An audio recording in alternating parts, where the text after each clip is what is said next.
Thanks, Deputy Speaker. I rise to speak in favour of the Water Amendment Restoring Our Rivers Bill 2023. And Deputy Speaker, I do wonder if the member for Sturt was as outraged at the failings of the previous government as he is at this government fixing the size of those failings.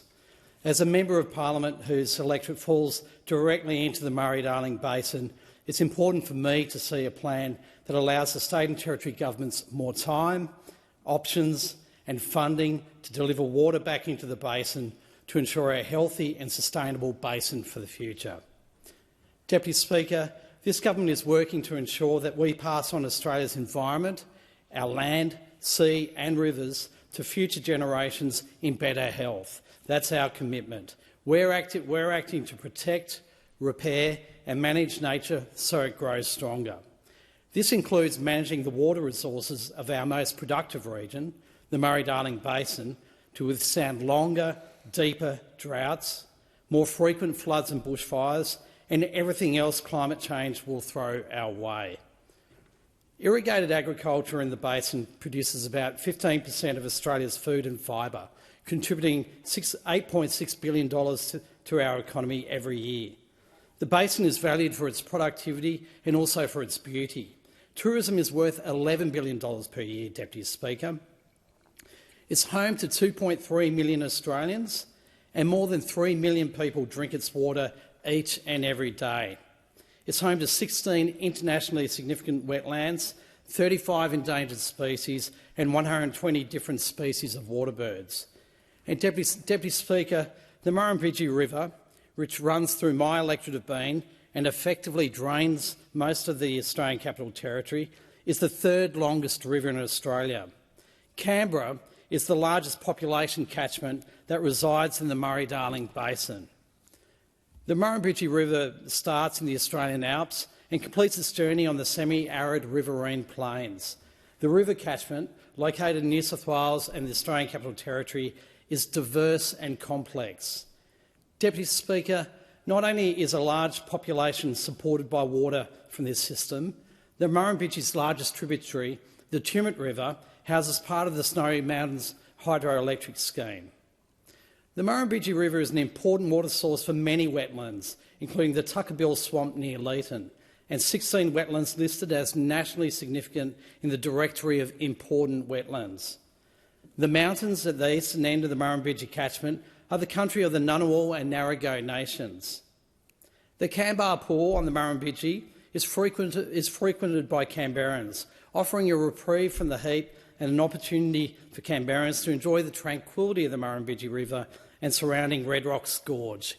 And, Deputy Speaker, I welcome any members of this House who might like to go for a hike along the Murrumbidgee corridor with myself for any weekends that they might spend in this place, which would be time well spent. There'd be genuine appreciation for the beauty and significance of the Murrumbidgee. And so it's therefore important for me and my constituents that the long-term management of the basin is secured and sustainable. Deputy Speaker, the Basin Plan 2012 built on cooperative work to save rivers pushed to the brink in the Millennium Drought. It came from a period of environmental catastrophe and it's designed to avoid another environmental catastrophe. Basin governments, including the Australian government, signed on to the plan, a promise to the Australian people that we would work as one to protect what was valuable. The plan was developed to manage the basin as a whole connected system, including setting sustainable water extraction limits. Deputy Speaker, it should be fully implemented by June next year, but that's not going to happen. Deputy Speaker, Sir Angus Houston, Chair of the Murray-Darling Basin Authority, has provided advice that unequivocally finds that full implementation of the Basin Plan will not be possible by 30th of June 2024. Sir Angus's assessment was that while much has been achieved in a decade of implementation, the Murray-Darling Basin Authority remains deeply concerned about key aspects of Basin Plan delivery. And, Deputy Speaker, I have great respect for the scientists, the engineers, the program officers of the Murray-Darling Basin Authority, having represented them for the best part of a decade before coming to this place. But the implementation of the plan is at a critical juncture, and it's important that governments act to overcome challenges inhibiting the full delivery of the plan as quickly as possible. That's why this government ran a series of consultations in May and June this year to ask people for their ideas about how to best reach the plan's water recovery targets. We received 131 submissions from groups and individuals from right across the basin. Overwhelmingly, those submissions supported the plan. In these submissions, we heard calls for greater flexibility in achieving water recovery targets, calls to extend timeframes, and calls for investment in measures that deliver tangible environmental outcomes. These insights informed the agreement struck between basin jurisdictions last month to get the plan back on track. Deputy Speaker, basin water ministers worked hard and in good faith in recent months on the package of measures. We agreed the need for more time, more money, more options and more accountability. We know the next drought is just around the corner. The threats to the health of our iconic rivers and the people, plants and animals that rely on them are increasing. It's more critical than ever that our rivers are managed in the interests of nature as well as in the interests of communities and industries. And Deputy Speaker, if we are to pass the Murray-Darling on to future generations in better health, we must finish what we started.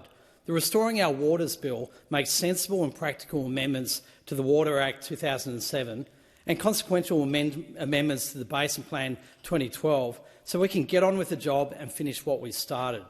We're extending Basin Plan timelines to achieve water recovery targets and timelines for state to deliver water infrastructure projects that keep more water in productive use. We're removing overly restrictive rules so we can recover the 450 gigalitres of water for enhanced environmental outcomes, and we're getting rid of the cap on voluntary water purchase. These changes are necessary to deliver on the agreement struck between Murray-Darling Basin water ministers to provide long-asked-for certainty to basin stakeholders. We are also introducing a suite of water market reforms that will bring integrity and transparency into the system. Basin water markets have grown in value and complexity, outstripping the current rules in place to manage them. These reforms mean those buying and selling water can have confidence that the market is operating fairly. Everyone is subject to the same rules and everyone has access to the same information at the same time.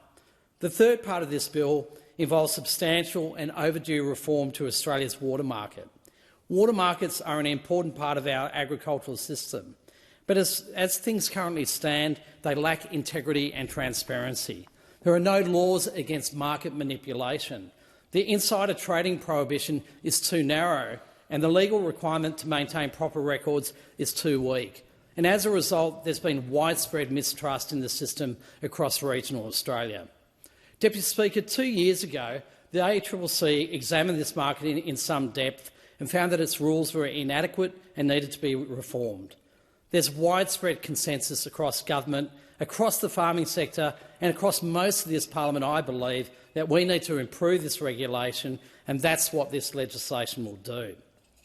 The bill introduces a framework to create an enforceable mandatory code for water market intermediaries. It introduces civil penalties for market manipulation and doubles the penalty for insider trading. As the Code and Conduct Regulator, it will allow the ACCC to monitor water prices and investigate misconduct allegations.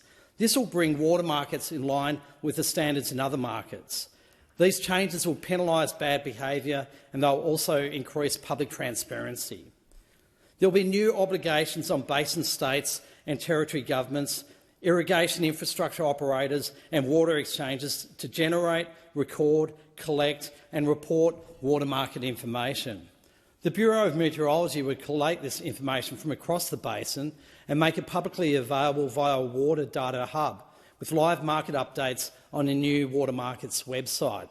Deputy Speaker, the Inspector-General of Water Compliance will have new powers to monitor and enforce the new data reporting obligations. These changes will help secure Australia's water future through the next dry stretch and beyond. The original deadlines, Deputy Speaker, were set for June 2024, and in the early years we were well on track to meet those deadlines, but the last government spent a decade sabotaging that plan. They tied up projects in impossible rules so they couldn't deliver water savings. They blocked water recovery programs. They tried to cut the final recovery targets to keep them below scientific recommendations. And as a result, progress slowed to a dribble under the previous government. Because of this, it's now impossible to deliver on the original timeline. Deputy Speaker, in 9 years, those opposite delivered an abysmal 2 gigalitres of that 450, which put them on track, as the Minister said earlier in the House today, to complete the plan sometime around the year 4000. We've delivered more in 9 months than those opposite did in 9 years, and now we've delivered or contracted 26 gigalitres in total already. Those opposite were told it wasn't working again and again. They were told that in the first water for the Environment Special Account Report. They were told that in the second account report, which they kept secret before the last election. They knew the program had stalled completely, but for 9 years they kept the handbrake on water recovery. What this legislation does is remove that handbrake so that we can finally deliver that water. That means giving the account more flexibility in line with the Water Act's objectives. Deputy Speaker, with these changes, we are opening up the full suite of water recovery options. We'll be able to invest in on-farm water infrastructure, in land and water purchases, and in other innovative water recovery mechanisms where it's sensible to do so. This is critical nation-building work, and when a community is affected by change, we will never leave them behind. We'll provide significant transitional assistance if these voluntary water purchases have secondary impacts on communities. Deputy Speaker, our government has worked with states and territories, with farmers and irrigators, with scientists and experts, with environmentalists and with First Nations groups. This bill offers more time, more options, more money and more accountability. It delivers more water for the environment, more certainty for farmers and industry, more financial support for affected communities, more protection for native plants and animals, and more hope for Australia's most important river system. We can never forget why Australian governments designed the Murray-Darling Basin Plan in the first place. With the consequences of climate change becoming more rampant, we on this side of the House know that the next drought is just around the corner. Our country is facing an environmental emergency. If we don't act now to preserve the Murray-Darling, our basin towns will be unprepared for drought. Our native animals will face the threat of extinction. Our river ecosystems will risk environmental collapse, and our food and fibre production will be insecure and unsustainable. Deputy Speaker, a healthy basin means healthy communities. It means a river that families can enjoy, that promotes recreation and tourism, and most importantly, that provides clean drinking water to 3 million Australians every day. This is an important moment for basin communities and for any Australian who cares about the health of our environment. That's why we have a Murray-Darling Basin Plan in this country, to help us through the dry years, to make sure that there's enough water flowing through the river system at its lowest moments, to make it to the next rain. Our government made a commitment to deliver the Murray-Darling Basin Plan in full, and that's exactly what we are doing. Deputy Speaker, I thank the Minister for the work that she has done on this legislation. I thank the Murray-Darling Basin Authority for the extraordinary work that they have done over the last 10 to 20 years, but particularly in the last decade in difficult circumstances. And, Deputy Speaker, I commend this bill to the House.